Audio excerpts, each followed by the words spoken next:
Okay, here we are in the Community Media Training School. I've got with me John Costa today. John, what's going on today? A lot of activity in the background. Oh, it's been chaos.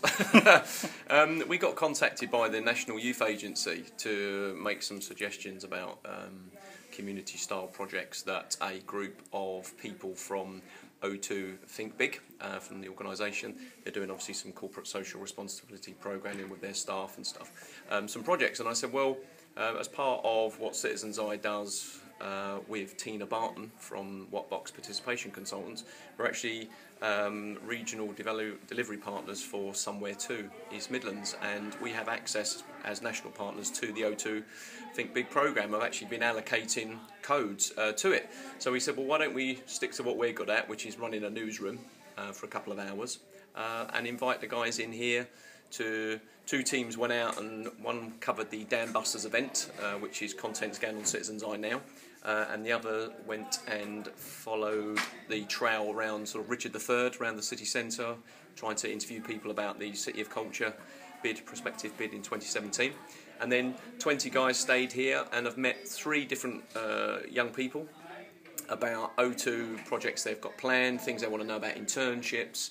And one group, for Mark and Connor, actually were part of the Red v Blue event last year with Dason Boomer, and so they've taken level 1 funding and they're looking at going for the £2,500 funding. So they've been given lots of different advice and support. It's been absolutely fantastic. They've been really good. It's been interesting to hear some of the connections that are being made and some of the support, and certainly seeing Mark and Connor being interviewed there about, you know, what they thought today was going to be about, and then like the level of help that they've got. I mean, a guy came out from O2 and actually rung someone he knew at Microsoft and sort of, you know, got some stuff going there. So it's been brilliant, and it's been good to see people like Belinda Fubier from the Go Ahead Youth being interviewed, Christina Cook as well, and the whole day's been captured on a little film by James Black, which has been great to be able to do that. So yeah, it's an interesting 3-hour concept of this pop-up newsroom and see whether it would work. What kind of media have they been using, John, today? Well, as they're all from O2, you can imagine there's a variety, a smattering of different equipment and technology that they've got. So those that have had iPhones have downloaded the Citizens Eye iPhone app, so they've been submitting content through that. I've been giving some of them our YouTube login, and they've been submitting films that way. Some have been emailing stuff through, lots of use of sort of Twitter and stuff, which is good. Again, quite a few people interested in Vine, which we use quite a bit now, and it's good. And we're just trying to sort of collate as much as we can, and I think we're going to have to allocate points to each team and what we thought that they did, so I wasn't expecting that kind of pressure. But so I'm hearing lots of different accents today, John. Have they come from all over the country? Yeah, it's a real mixed bag of people. I think there was 200 people from O2 here today. They've been at the St Martin's House this morning.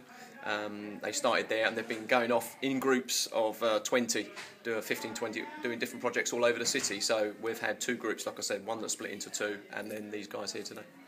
Are you seeing this as part of the development of the Community Media Training School, these kind of events that are offered out to different groups? It is. I think, you know, we spoke about Citizens Eye and, you know, Down Not Out and sort of, you know, the lottery funding, things we're looking to do with Glenn Parver, you know, the upcoming relationship with BBC Radio Leicester. And really, with that whole kind of Community Media Training School, it's about using technology like iPads and the computers, but also sort of pen and paper and, you know, photography, to be able to say to people, look, you can get involved in citizen journalism, and this is really what the impact of having mobile phones are, and, you know, no matter what quality they are, they have to be smartphones, you know, can still send text with information. And so what we've done really with a recent training day for community reporters with a homeless charity, P3, and then what we're doing here with O2, which is a 3-hour pop-up newsroom, if you like, we're just trying to gather the evidence that we can do these things. Some of them will be money making, which helps us to kind of keep feeding Citizens Eye and Community Media Training School, but other things that we can pop up at events like Skyride and building on all those sort of things. So it sounds like these guys are having a good time. I think we'll end it there. Lots of fun being had with their photo opportunities. John, thanks very much, and I hope the rest of the day goes well.